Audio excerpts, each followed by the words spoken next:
Hello, folks, and welcome back to the podcast. I'm your host, Joe, 2 in Love, here to review Collision for you guys from Saturday night. So, Collision, I think we can kind of get the grandiose sort of story, basically, how it is these days. Collision started off white hot, months ago. The semi brand split of sorts, and it still appears to be in some effect, but it isn't quite how it was when Collision started. Now, Collision has been morally AEW Dynamite light when there was a point where Collision was competing with Dynamite, not necessarily rings aspect, because Saturday night, but as far as on-screen competition or booking and how things were correlating and edging themselves out. But the last couple weeks, or the last months or so, it's clearly been, AEW Dynamite Light with some different faces on Collision as opposed to Dynamite regularly. But nonetheless, Collision was alright, wasn't great, wasn't bad, but it was alright. It was in between. I mean,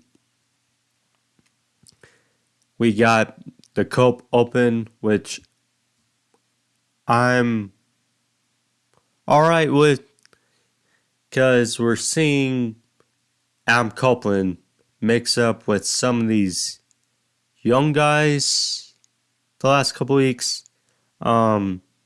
Garrison was obviously a plus. Moriarty. Now, the only thing that is off-putting about it, I would say, is these guys seem like they're mostly on Ring of Honor. And you already have enough talent on the AEW roster, and you already have enough titles, which I'll get into later in the show, or in the pod, but Griff Garrison, Lee Moriarty are primarily on Ring of Honor, so fluctuating them to be on the Cope Open to face Sam Copeland in being Ring of Honor guys. It's kind of telling, Ring of Honor moves in for these open challenges, I don't know, but I do like that Copeland's mixing up with the younger guys and trying to make them better. There's that silver lining or light at the end of the tunnel for that aspect.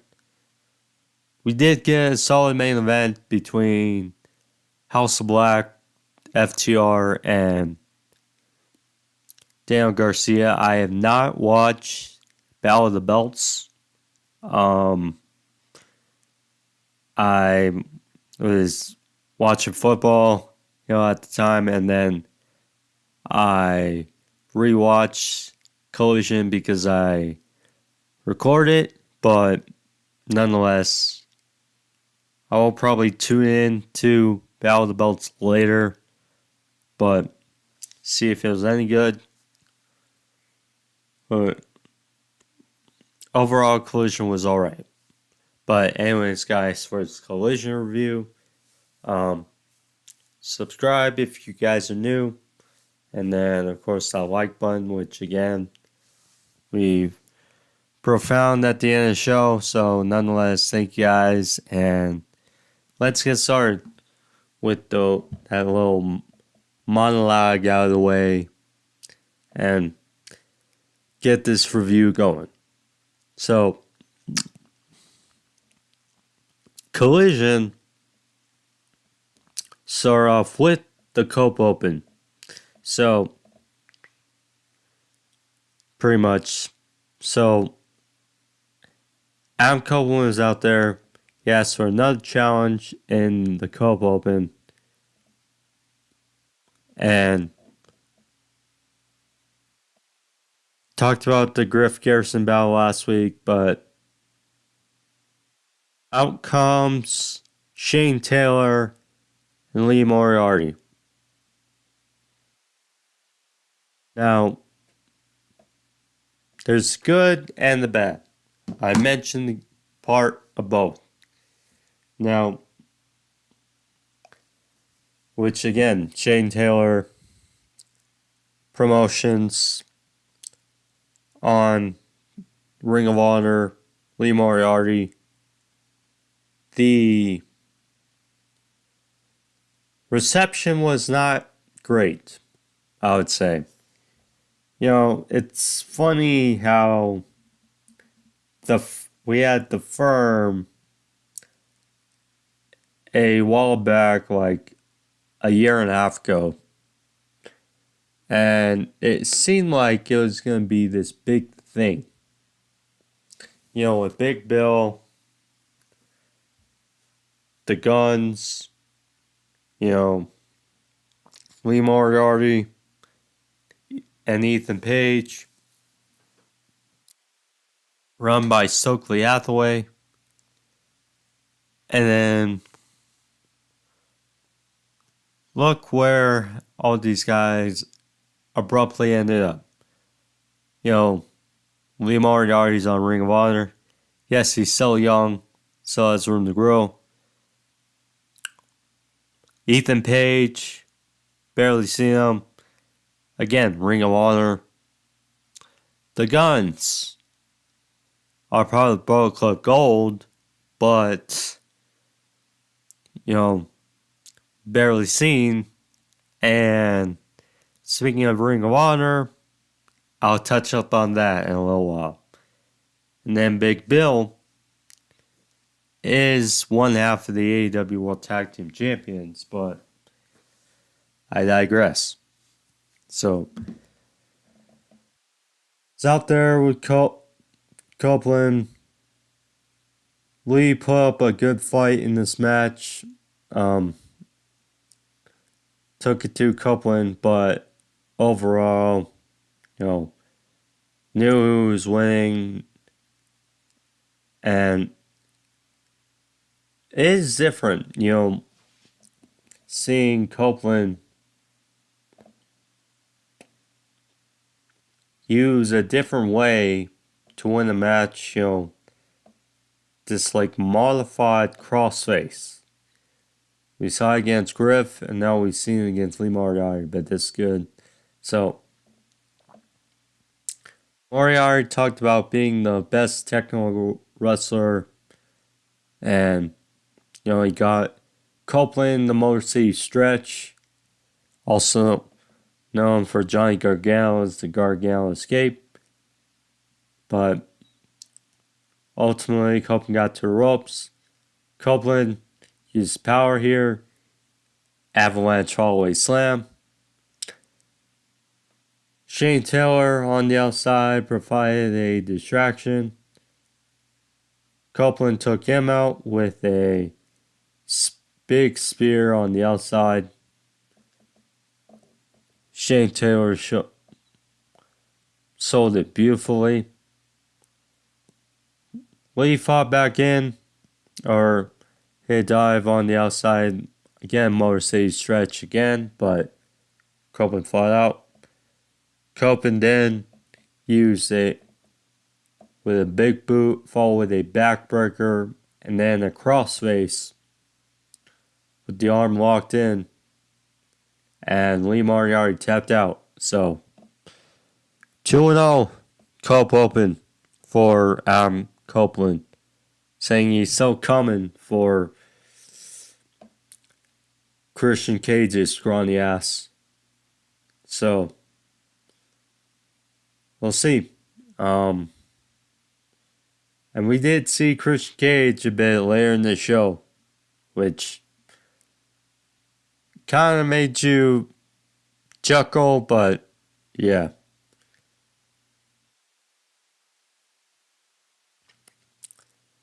So we got Daniel Garcia and FTR backstage. So now, surprise, surprise.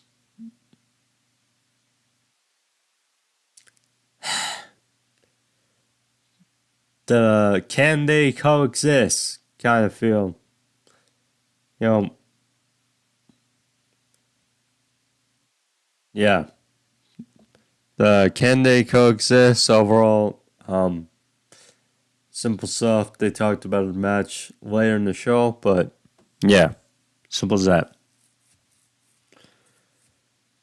Chris Jericho and Sammy Guevara backstage, and the reaction, I'm not sure if there were piped in cheers or whatever, but I don't know. That reaction did not sound great. So, talked about Guevara being the only one to actually win a championship at Battle of the Belts. I'll tell you that's different, and talked about using their experience for their street fight later versus Big Bill and Ricky Starks. And Jericho talked about fulfilling their destiny and saying that Big Bill and Ricky Starks have defied the odds. They've had a good run as champs, but they're here to put an end to it and become les champions. And we did hear a lukewarm reaction. Very simple. Yeah. I tell you, that's weird. The funny thing is, Sammy Guevara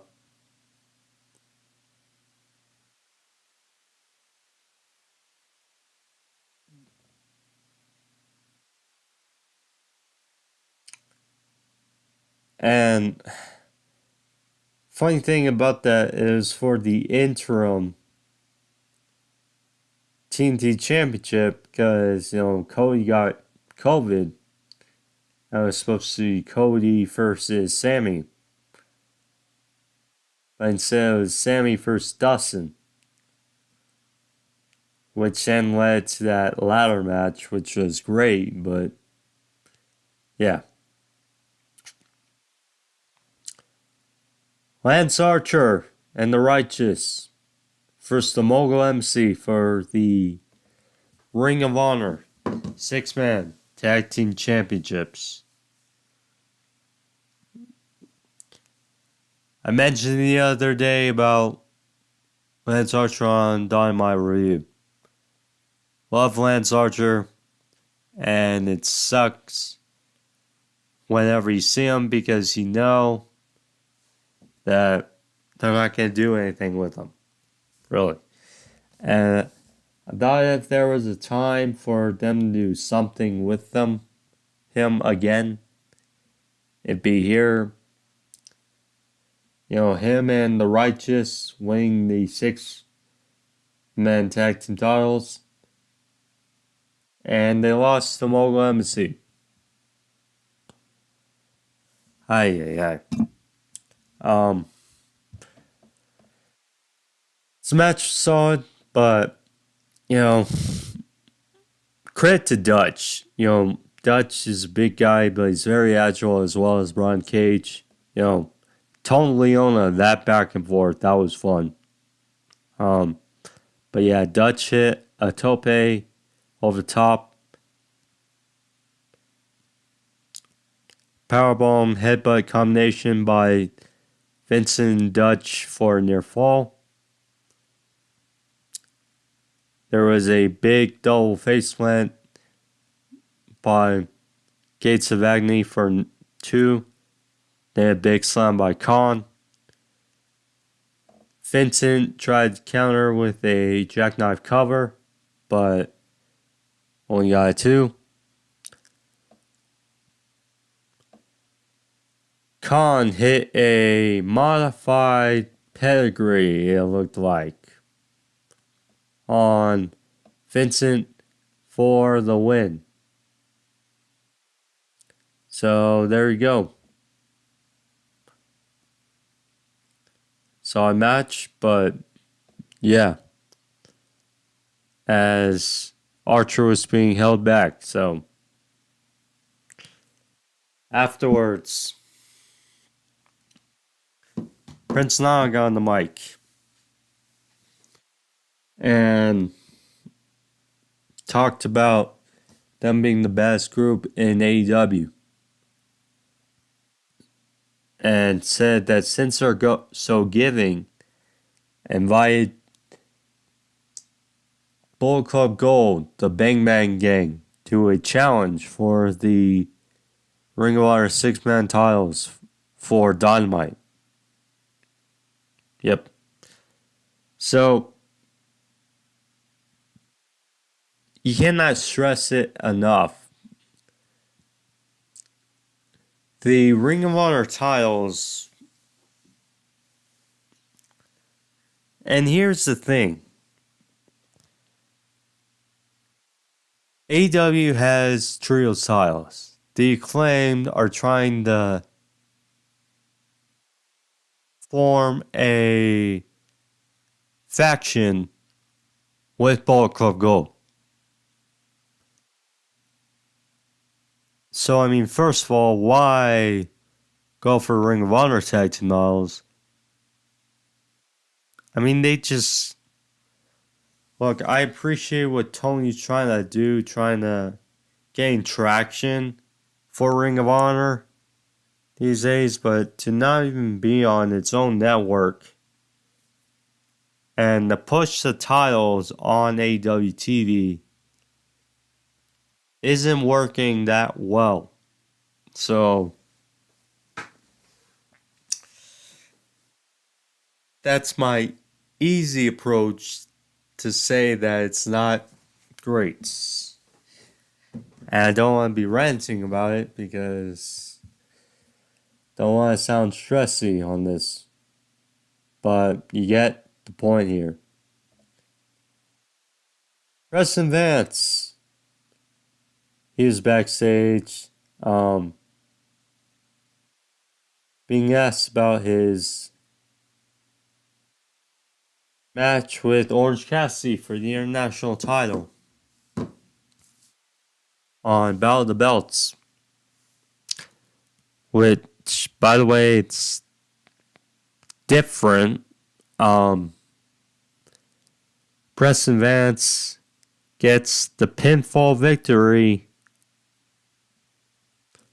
on Dynamite in that 8-man tag, and all of a sudden he gets a international title match. Yep. So, Roddy, who's eventually going to take that title away, it seems. Roddy and the Kingdom, they were backstage and confronted Preston Vance and said, well, you know, after I beat Orange next week, you can't worry about me and I can beat you up as well and give you an ass whooping. So, there you go. Yeah, Roddy versus Orange. That's the matchup.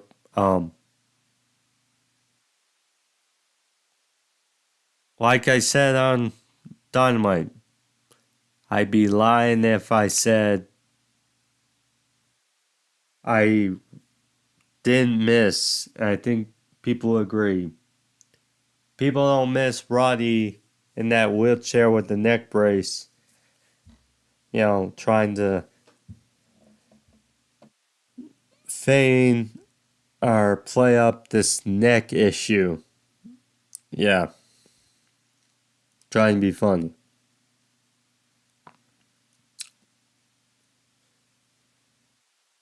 Dustin Rhodes versus Willie Mack.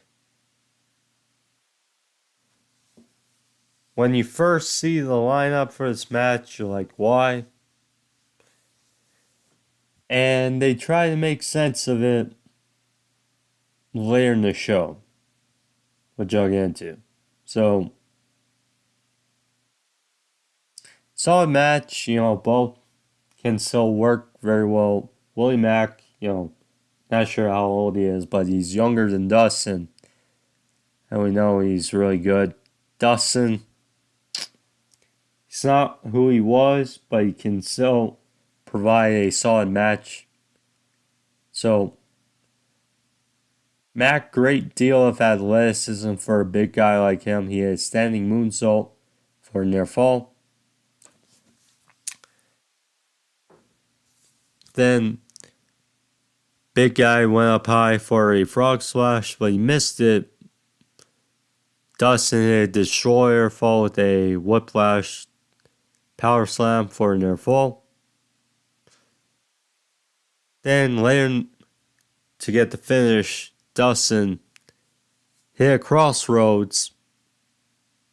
And then the final reckoning, that twisting suplex for the win on Mack. So, and they were trying to build up Dustin, his momentum, because he was part of that 8-man tag as well on Dynamite. So, I mean, yeah, I guess.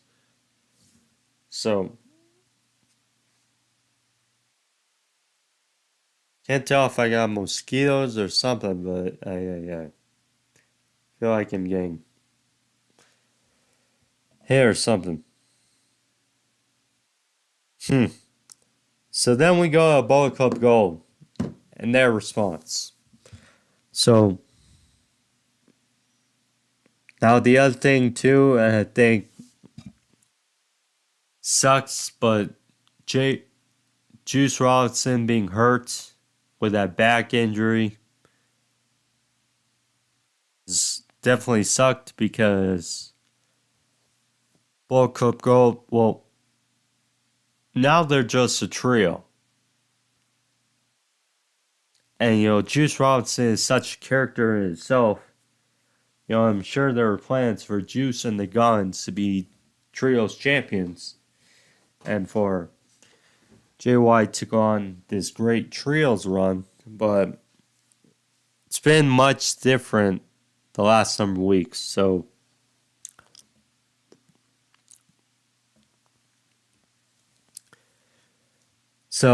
Colton, he made fun of Brian Cage.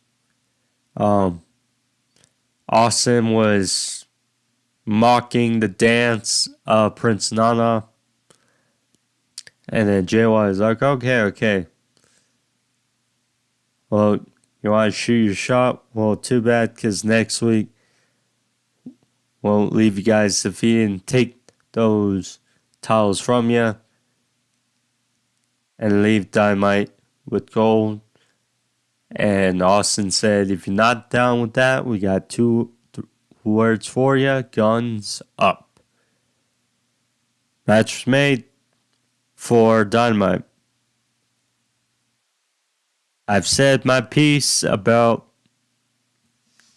Ring of Honor titles on Dynamite Collision. Yep.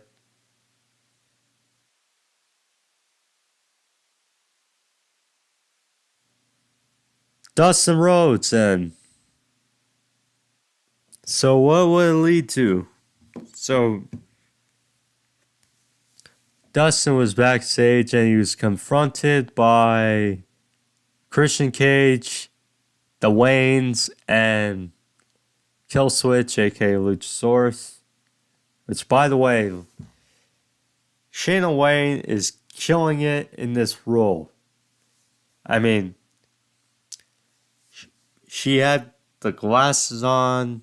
She looked like stoic. It was like weirdly heel-ish of a mother, but she played it well. Or she plays it well, this heel. And Christian Cage, the patriarchy of AEW.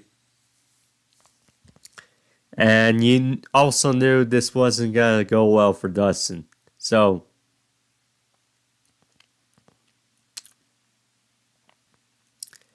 Dustin talked about, he's never won the TNT title in his time in AEW, and yet he's still chasing it.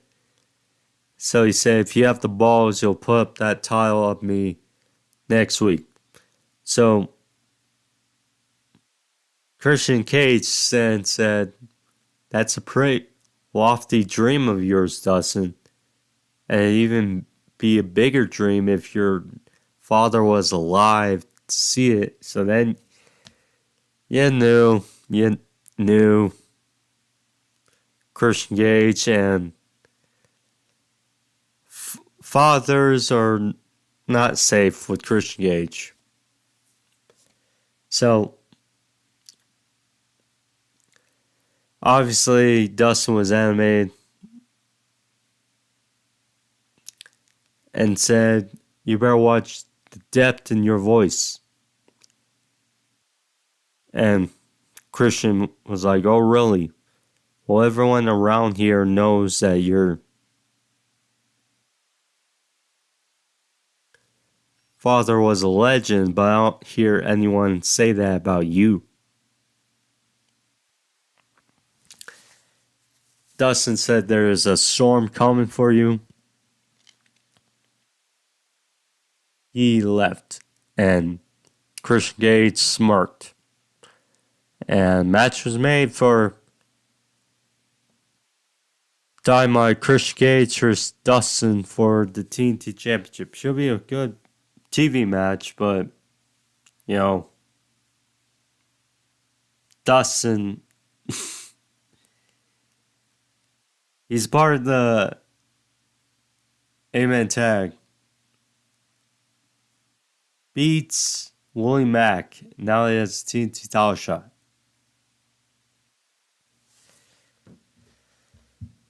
Oh well. Hopefully it's a good match.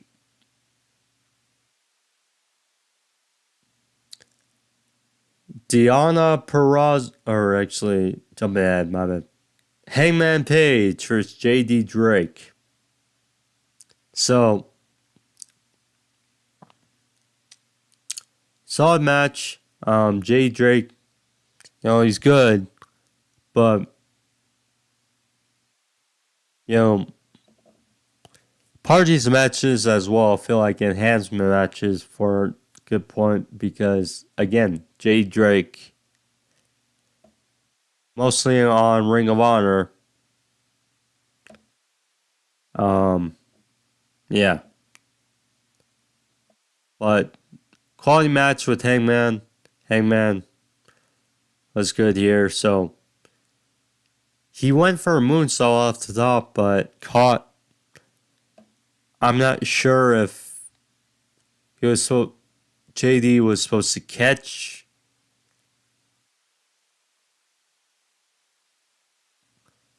Hangman, or he was too close, but he caught the top part of JD, and JD went down. Then a running shooting star by Hangman for a near fall. Hangman flew off the top a lot during this match. Yeah, nice cross body on JD for 2. They were exchanging back and forth, some stiff strikes. Hangman got the better and then hit a Death Valley driver for a near fall.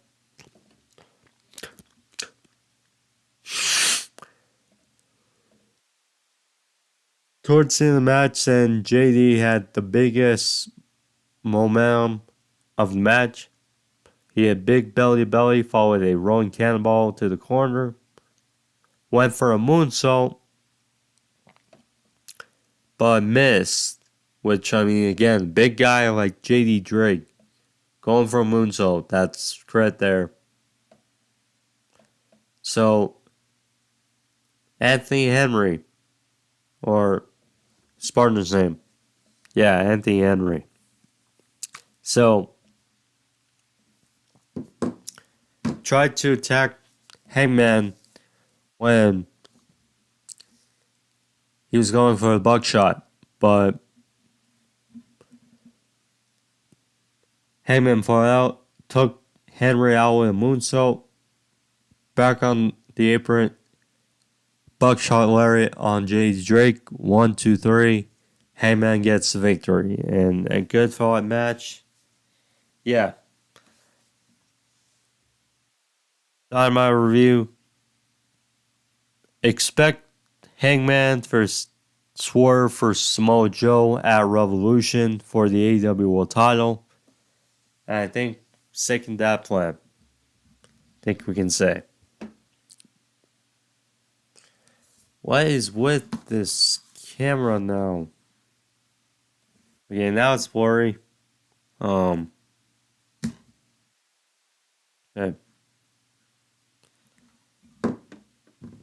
I'm gonna wait a few seconds, and if not, I'm gonna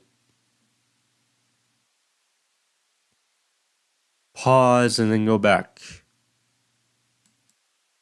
Because I want to do the rest of the video blurry. Okay, now we're back. Okay, luckily there's not much left in the show. So, then Deonna Purazzo made her official AEW in-ring debut. Say official because, well, she's now all elite.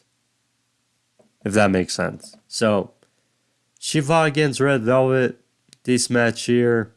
Red Velvet, Deonna, two good women's wrestlers. Deonna's one of the best. Red Velvet, she's good, but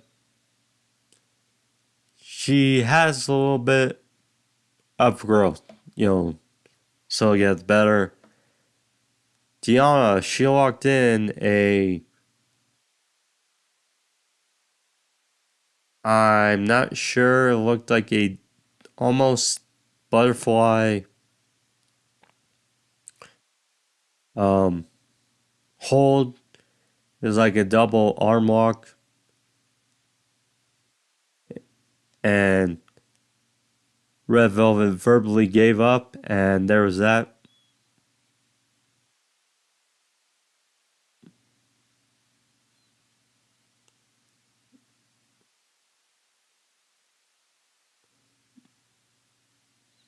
So, yeah, Deonna gets win. And so as her side set appears on Tony Storm and Deonna, another piece that adds to the women's division. Hasn't gotten a lot of attention. And, she has a good look. She's beautiful. She can wrestle. Certainly add to the division. It's just a case of booking. So, besides Tony Storm,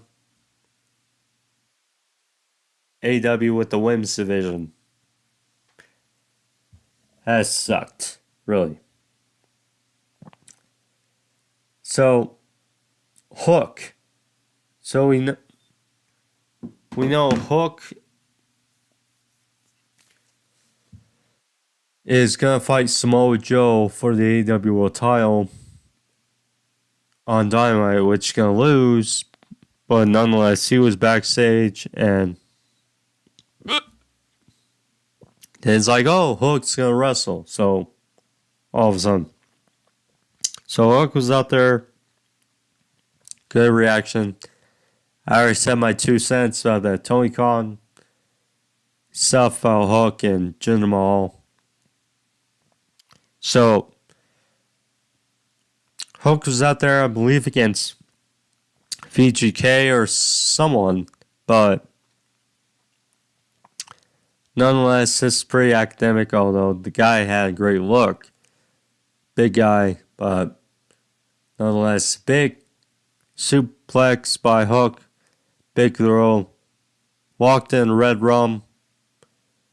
The guy tapped out. Simple. Hook, another victory for losing against Samoa Joe. Now, thing you like about protecting Hook. So,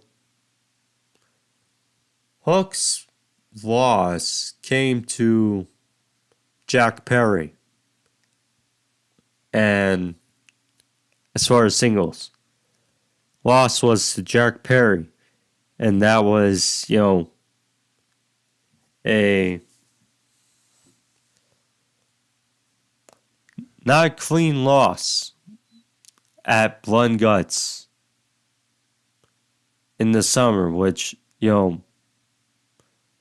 nice little feud between Jack Perry and Hook, which I'll touch upon Jack Perry situation and stuff in a bit. So, but yeah, Hook gets the win. He lost that, and then it appears Hook will lose in second loss against Samoa Joe on Wednesday, and loss against Samoa Joe, who's the AEW World Champion. It's not a bad loss. So I mean, it's against Samoa Joe, the AEW World Champion. So yeah, we'll see how farther along Hook has come along. Again, still really young, still very green, but we'll see. Main event time. House of Black versus FTR and Daniel Garcia. This is a solid main event, as you expect, between these foes. Daddy Magic, Matt Menard, always fun. Have on commentary. Obviously sucks that they haven't done anything with Parker and, well, I mean, Parker has his relationship storyline with Ruby Soho, and then Matt Menard is pretty much, always in the corner of Dan Garcia. But nonetheless, at least we hear from Matt Menard. He's great. But yeah, this is fun. So, funny spot. So, Malachi and Daniel Garcia, they were in the ring. So, we know the signature spot of Black is this crisscross applesauce spot in the middle of the ring. And looks at his opponent. And we know the dance of Daniel Garcia. So, bit of role reversal. So, Daniel Garcia, so he was sitting in front of Malachi Black, kind of mocking him, and then Black held his fists up, making it look like he was about to dance, and then he flipped off Daniel Garcia. So that was a nice little spot there. But yeah, Garcia was getting beaten down for majority of the match, and then got tagged in the cash. And then Brody King pretty much feasted for offense majority of time after. There's a high-low on Brody for a near fall. Then looked like a Baldo bomb from Brody for a near fall. So then they isolated Dax. And then Dax got a beautiful double knee combo by Buddy and Malachi for a near fall. Garcia then got the big tag in. Cashed his Suicida. Garcia hit a brainbuster on Black for a 2, then the Scott Steiner, brothers Bulldog combination for a near fall. Garcia and Cash Wheeler were both being beaten up on the outside. Buddy and Dax were exchanging in the middle of the ring. Buddy hit 2 power bombs. Good feat of strength for a near fall. Dax hit a pile driver that was broken up by Malachi. Then Black hit his roundhouse kick, Saint Eater, Black Mass, whichever you can call it, to Dax, followed with a curb stomp by Buddy. 1, 2, 3. They got the win. So there you go. House Black get their revenge from last week. Good stuff there. Yeah.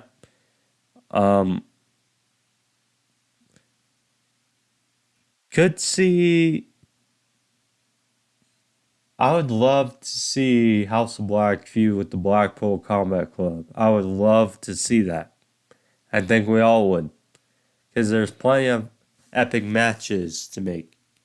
Especially since this is going to be Bryan Danielson's last year full-time with AEW.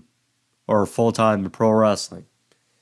So, I mean, Malachi Black versus Bryan Danielson. That is a match we all want to see. As well as Bryan Danielson versus Will Ospreay, but you can work towards that match as well. We'll see. For the rest, Garcia and Cash, they brung in chairs, got the upper hand, and stood tall at the end of the collision. So there you go.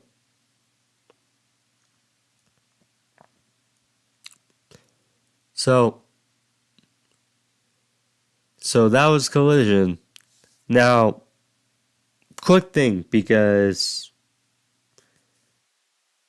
I did follow events at TNA's edition of Hard to Kill, and then I noticed Jack Perry at New Japan Strong. He arrived. So, interesting. But, see how it goes. Hope for the best. Now, Jack Perry tore up an AEW contract. And people are like, well, he's still with AEW. It's only possible he's still signed with AEW. Dolph Ziggler, Nick Nemeth. Great for him. Saw him at New Japan Pro Wrestling. Now with TNA, he's certainly making his presence felt, which let's see. He's one of the best. One of the most underused talents we've seen in WWE history, I would say. But anyways, guys, that's the episode. That's the podcast for you. If you guys like this video, of course, no drill. Like button over there. Subscribe. Or also click that like button. And then subscribe's over here. Click that subscription box. Become a member or a subscriber of the podcast. Find my shorts. My videos. All that jazz. Helps out the video, helps me out, helps me motivate me to